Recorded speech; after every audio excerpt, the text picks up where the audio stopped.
अस्सलाम वालेकुम नाज़रीन। नाज़रीन, हम यहाँ से गुजर रहे थे, हमने देखा कि एक बेटी जो है वो रक्षा चला रही हैं, तो हमने फौरी तौर पर इनको रोका और हमने सोचा कि इनसे जाने की इतनी बारिश हुई, जो रक्षा चला रही है इनकी क्या मजबूरी है, घर पे से क्या हालात है कि बेटी को घर से निकलना पड़ा कमाने के लिए।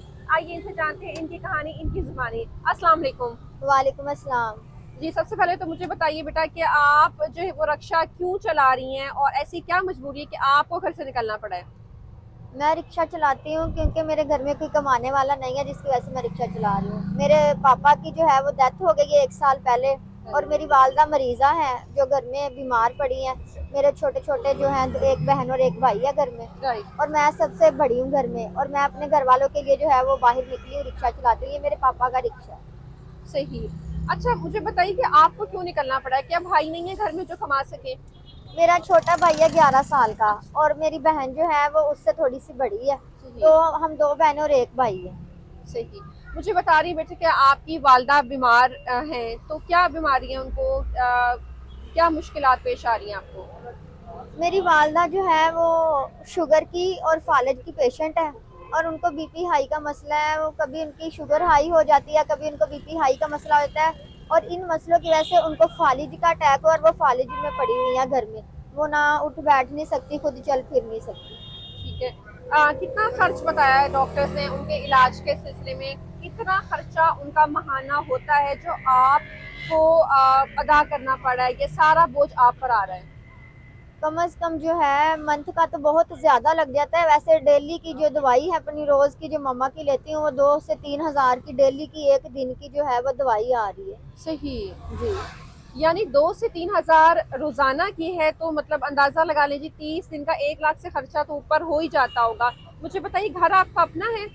नहीं, मेरा घर किराए पे है। 12 हजार किराया है घर का। रेंट के घर में रहते हैं हम लोग। ओहो, 12 हजार किराया भी आप लोग खुद दे रहे हैं? और यहाँ से कितना कमा लेती हैं? रोजाना के कितने बन जाते हैं आपके?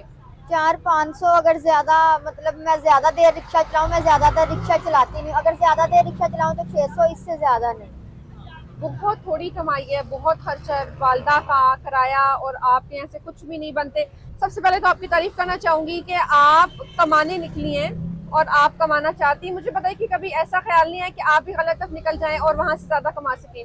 नहीं, मैं ऐसे नहीं। मेरे पापा का बहुत शौक था, वो मुझे बड़े चाव के साथ उन्होंने मुझे एफए करवाया है कि मेरी, उन्होंने मुझे और भी पढ़ाना था, लेकिन 1 साल पहले ही मेरे पापा की जो है वो डेथ हो गई। वो बीमार थे, जिसकी वजह से उनकी डेथ हो गई, और मैं वो, ना तो मैं अपना ख्वाब पूरा कर सकी कि मैं उनके लिए अच्छा घर बनाऊं, अपने माँ बाप को, बहन भाई को अच्छी जिंदगी दूं, ना तो मैं वो चीज पूरी कर सकी। और मेरे वालिद का जो ख्वाब था वो भी नहीं पूरा हुआ उनकी डेथ के बाद। तो बस अब यही है कि मैं, मुझे मेरे पापा का रिक्शा, वो रिक्शा चलाते थे, तो अब मैं अपने पापा का जो है रिक्शा ये किस्तों पे लिया था उन्होंने, तो अब ये रिक्शा चला के अपने घर वालों का गुजर करती हूँ, और गलत रास्ते पे नहीं जा सकती। मैं अपने पापा की जो इज्जत है वो हमेशा ऐसे ही रखना चाहती हूँ, सर उठा के। जैसे वो वफात उन्होंने पाई, ऐसे ही मेरे वालिद और मेरे जितने भी लोग हैं वो देखे कि लड़की जो है एक, वो अपने घर की जिम्मेदारी इज्जत के साथ भी उठा सकती है। माशाल्लाह, अल्लाह आपको सीधे रास्ते पे चलने की तौफीक दे। मुझे बताइए कि जो पैसेंजर्स आते हैं आपके रिक्शे में बैठते, कभी किसी ने तंग किया, किसी ने कोई गलत बात की? बहुत लोग अच्छे भी होते हैं, पहले अच्छों की बात करती हूँ, और वो किराया जब देना होता है वो ज्यादा भी मुझे दे देते हैं, ठीक है। और बहुत लोग ऐसे होते हैं, उनके जुगते मजाक और टिचकियाँ, वही जैसे आजकल का जो दौर है, तो जमाना तो अच्छा नहीं है लड़कों का। बहुत लोग अच्छे भी और बहुत लोग बुरे भी हैं, जिनसे बच के फिर भी मैं अपना काम तो नहीं उनकी वैसे छोड़ सकती। मैंने तो अपने घर का गुजर करना है, तो मैं अपना जो घर का गुजर वो करती हूँ। अच्छा बेटा, आखिर में कोई मैसेज देना चाहेंगी देखने वालों को? मुखिर हजरात भी हमारा ये चैनल देखते हैं, उनको भी मैसेज देना चाहेंगी जो कि आपके एक्सपेंस भी पूरे नहीं होते, तो क्या कहना चाहती हैं? मैं यही कहना चाहती हूँ कि आप लोग तो वैसे मेरे पास अल्लाह की तरफ से ही आ गए हैं। चले, मैं लोगों को ये मैसेज भी दूंगी कि अगर वो मेरी मदद कर सकते हैं तो मदद भी करें, और मैं कहूँगी कि जो बेटियाँ अपने माँ बाप की इज्जत के लिए बाहर निकली है वो इज्जत से ही काम करे और गलत रास्तों पे ना ही जाए, क्योंकि अल्लाह हलाल रास्तों पे जो है बरकत डाल ही देता है।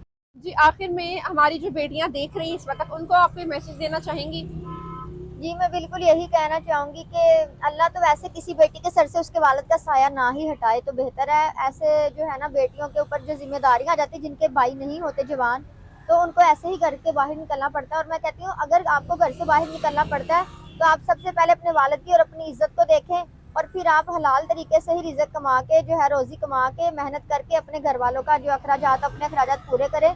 गलत रास्ते से बचें, क्योंकि जो बाहर की दुनिया है वो ऐसी नहीं है कि आप जो है वो इन तरीकों से काम कर सके, ये आपकी इज्जत अपनी ही खराब होती है। तो बेहतर है कि आप इनसे बच के तो अपनी इज्जत की रोटी कमा के खाएं। जी नाज़रीन, आज आपने वीडियो मुलाहिजा की, हम आपसे चाहते हैं कि आप इन बेटी की मदद करें ताकि ये अपने वालदा का इलाज अच्छे तरीके से करवा सके।